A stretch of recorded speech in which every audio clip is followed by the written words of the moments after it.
This particular leak is quite unprecedented. It's one of the largest releases of secret intelligence documents from a single agency that's essentially ever taken place. This first release, it's claimed that it was just less than 1% of what's going to be released, and it's already naming a bunch of different attack methodologies and even outlining scripts that can that they have been using to conduct attacks. They're definitely targeting Internet of Things. Within this release, we saw smart TVs and peripheral storage devices being targeted. With a lot of these devices, it's oftentimes left up to the user to implement them in a secure way. So perhaps one of the best ways to help aid this along is to make proper configuration and information available to the consumer. Essentially becoming familiar with all the ins and outs of the hardware that you're deploying into your home.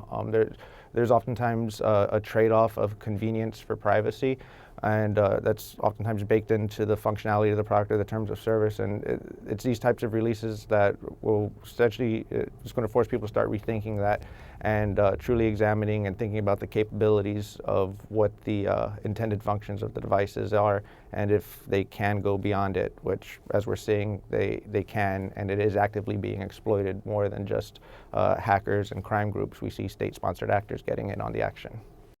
We're finding the larger the company, the larger their attack surface, and there's more ways to get in, and there's more people looking at them to attack them in some way, whether it's attacking the network, attacking their products, attacking their customers.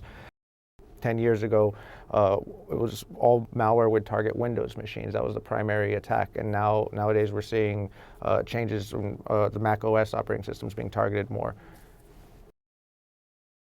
Putting the onus of security on the manufacturer, it goes a long way to prevent out-of-the-box problems, but at the end of the day, it's the users who might either disable those functions that are put into place, or just might implement them wrong. So regulation would go. It would assist with out-of-the-box configurations and how things are coming out of the factories, but without the user truly understanding the full functionality of the devices they're using, the issues we're seeing will continue to be a problem.